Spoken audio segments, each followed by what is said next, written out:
Welcome, everyone, to Bristol, Tennessee for today's NASCAR Winston Cup race, the Food City 500, right here on MRN. Barney, this place has been referred to as the world's fastest half-mile oval. Add 43 cars to that, and you've got a recipe for some exciting racing. Well, that's right, Joe. The fans here love watching this race. There'll be some bumping and banging out there, and this one, you can be assured of that. Jimmy Spencer won 2 races in 1994, but wound up 29th in the standings. How does that happen? Well, he had 11 DNFs, that's how. Each time you fail to finish a race, it almost completely wipes out one of those good finishes. The points championship is all about consistency. Something a little out of the ordinary in this one for the Coca-Cola car. Yeah, he was due for one of these bad starts, though. Nobody can start up front all year. You're going to have a bad qualifying run now and then. Shane Hall has not had the finishes he's hoped for in the past couple races. Oh, he definitely wants to turn things around starting now. His whole crew seems determined to pull out of this slump. I wouldn't be surprised if they pull off at least a top 15.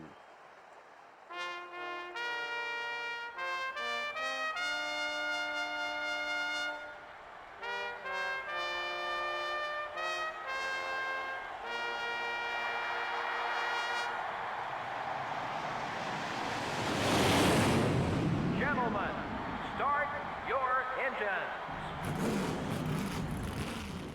Hello everybody and welcome back to NASCAR Thunder 2003. How about this? Scott Wimmer with a pole position here at Bristol Motor Speedway. We are starting P32. Green flag in the air and we're racing at Bristol. A little bit of contact there with Kevin Harvick off the start. Thought he would... Whoa! More contact there. As we squeezed him into turn one there. Thought he was going to be clear me. I was just going to try to get behind him, but I guess we'll take the spot from him. So give us P31 for now. Jeff Purvis, I guess, he was due for one of those bad starts because he's back here in the back with us in that BAM Racing number 49. Speaking of which, once again, MRN needs to make up their mind because they say we're the slowest car all the time. And then it's, oh, wow, they qualified in the back. How'd that happen? So make up your mind, please. Jeff Burton in front of us here. Quite a few Fords back here. We got the Roush teammates of the 17, 97, and 99. So not a great result for Roush here in qualifying. I see Greg Biffle back there as well, but that's a little bit more expected. At least in this game, because of course he didn't make a full-time season start until 2003 in real life. So we're just trying to keep up here with this group in front of us. Acceleration still seems to be a bit of a struggle. Went for a setup that would go for acceleration, but it doesn't seem to be helping us too much. Simply because the top speed doesn't mean a whole lot here at Bristol. So we get right up on the back of Steve Park. Kevin Harvick now, but right behind us here, trying to see if he can find a way to get past us. He moves up to the high line. Be sure to block that off.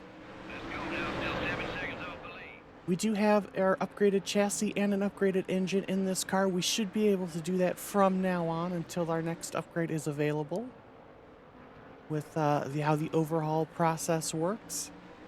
So we shouldn't have to worry about that. However, it hasn't really given us the results I've been hoping for so far. I think it's weird just because last season we had so many races that went well for us where we were able to finish up in the order that it almost seems like this season's kind of a smack back to reality where we are struggling to finish well and run well, but our last episode at Darlington still baffles me. I did ask a question about pitting towards the end of that video, and if you did leave a comment, I haven't seen it as of recording because I actually went ahead and recorded this almost immediately after, so personally I'm still actually a bit fuming about that whole ordeal. But hopefully you guys left some good comments that will help me understand a little bit better about what's going on and what to do in this game, which has just been, well, this season, no other way to put it, a pain in the ass. Because really Vegas has been our only shining moment so far this year. And that was kind of off a circumstance and using the logic of the AI and just hitting early. Which, to be honest with, I'm fine. I'd rather... I don't care what it takes for us to finish well as long as it happens. as we are struggling to keep up with the group up here. But at least we're keeping these guys behind us, so that is at least the good news as we are slowly approaching the halfway mark in this race. Pit window is going to be opening up here in just a couple of laps because you can go about 30 laps on a tank of fuel here. So I think we're going to try to pit early here to avoid the traffic, not wait for a caution like we did last year. So let's go ahead, pause it, go to our pit options. We'll go ahead, do all of the tires, no damage repair, add fuel, and we're going to make the car looser because it honestly feels a little loose right now. So go ahead, do that, and I think we're going to come in, not this lap, but the next time around. Yep, and a couple of guys are starting to pit, so it's just about that time. So we'll go ahead and join them at the end of this lap here. 29 and 49 did get ahead of us, unfortunately, as Kevin Harvick's going to come down pit road. And we're going to join him.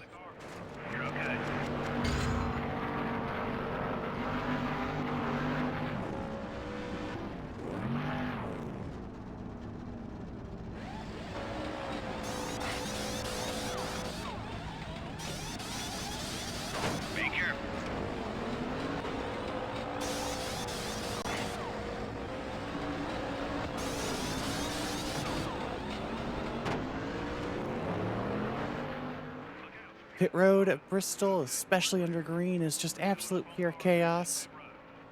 A great stop from our pit crew there, and we're actually going to get out ahead of Kevin Harvick. Of course, he's going to try to get down to the inside of us here. We're going to squeeze him. This may actually work out for us as an advantage for once in terms of pit road. As we get back up to speed here, we get past the 99 and Jeff Burton. So, hot damn, this might actually work out as a benefit for us for once, because we are... Ooh, contact there with Robbie. Yeah, we are actually gaining spots right now. We're actually passing a couple cars. Making it looser seemed to help us a little bit with our traction as well. Wow, we actually gained spots through a pit cycle. That is a new one, and I am very glad to see it. I mean, don't get me wrong, it's only a couple spots, but hey, I'll take an improvement where I can get one these days, as coming to unlap ourselves, or at least get one of our laps back as Sterling Marlin is in the pits. So we do have the 44 car, Kyle Petty car behind us. The number registered, though, is 178, because much like if you watched my Dirt to Daytona video, you can't actually change the registered number or how the game sees it. So unfortunately, it's just cosmetic, that 44. As we actually continue to gain some spots here, so it's going to be pretty much just us trying to hold people back for the rest of this race, because you can see our quick pace has already fallen off here as these guys are all over us here. But currently sitting at P25, probably going to fall back to here to at least P26 here soon, as we're trying to hold off 2 lanes here. We've got a long way to go in this race still, and the leader is still behind us, actually, so I believe we are back on the lead lap, as there's your pole sitter, Scott Wimmer. He's fallen back now. He's going to struggle to just stay on the lead lap, as I think Mark Martin is now the leader. So how about that from, what, 33rd to 23rd through the pit stops? Let's just see if we can hold these guys off now. As long as we hold the inside, it'll help us a little. We do need to block the high line coming out of the corner. But, yeah, let's see if we can lose as little spots as possible here, because I definitely don't see us going up and catching Matt Kenseth here. Caution is out. Not exactly sure what for. There appears to be a car around in turn 2. Because I was doing a good job of making this the most boring race possible here. Let's see what happened. Ryan Newman goes for a spin. This might be the biggest mistake in the world, but I think there's a lot of cars down pit road. Do we come down and pit? You know what? I'm going to say no. All right, green flag back in the air. Because we're within 10 to go, it is single file. At least I think it is. as Jeff Burton goes around us on the outside there. So back to P23. And we're actually going to get back down underneath Jeff Burton here. So going to get P22 back here. So not bad there. Here's cooling off the tires helped a little. I think there are the lap cars in front of us actually. So that'll help us here. As hopefully they're going to be slowing down this group in front of us, which is going to allow us to stay with them and possibly pass a car or two. Number 17.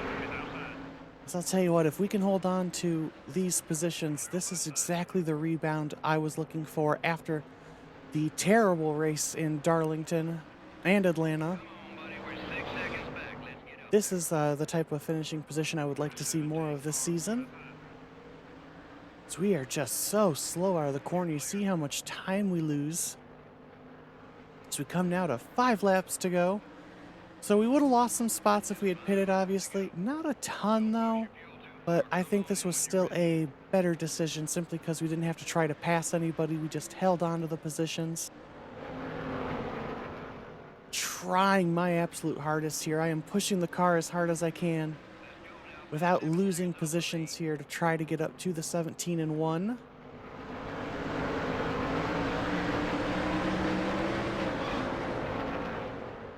Just a couple laps remain here at the Bristol Motor Speedway. If we do get a caution at this point, the race will be over. So I got a good run there through 1 and 2. Didn't lose too much time to the 17-1. The thing is, we get there and we don't really have anywhere to go because this is, of course, Old Bristol, just the one groove. Keep digging. We still need to pick up about 8 seconds over. Steve Park up high, though, trying to follow Matt Kenseth through, possibly. White flag in the air, 1 more lap to go. Bump and run on the 17 there. I really would love a top 20. Oh, Johnny Benson has blown an engine, which means we now actually only need 1 spot to get a top 20. Do we go for a huge dive bomb on Steve Park? I think we do. Sending it down in there. Contact. We shove him up the track. But it's going to be a top 20 at Bristol. An incredible turnaround for us. Everything went exactly the way we'd hoped, and Mark Martin is the winner. We usually have more cautions than that, don't we? Well, I can assure you all those guys who finished in the back would like to have seen more cautions. Give them a chance to make adjustments without the penalty of going a lap down. They just didn't have that luxury this time. From all of us here at EA Sports and MRN, thanks for joining us today. So long. We'll see you next week at the Texas Motor Speedway. So I'm still in the post race, and can we just go back here? Because 2 of my highlights are in the pits, and for some reason I don't have tires in this one. I came back on the track with no tires, and then here I have tires. That was really weird. I've never seen highlights of you in the pits, especially 2 highlights in the pits. That was really, really odd. Well, if we want to do better than we did last season, again, we finished 19th. We're currently 21st in the standings, so some work to do. Up at the top, though, 108-point lead for Dale Jr. over Mark Martin, Ricky Rudd, Sterling Marlin, Jeff Gordon. What a group that is. So next up is the Texas Motor Speedway. Hopefully we can keep the momentum up based off of what happened in this race. A great race for us. Never been so happy with the top 20. If you did enjoy this video, be sure to leave a like, subscribe for more content, more NASCAR Thunder 2003 content, and I'll see you next time. Bye!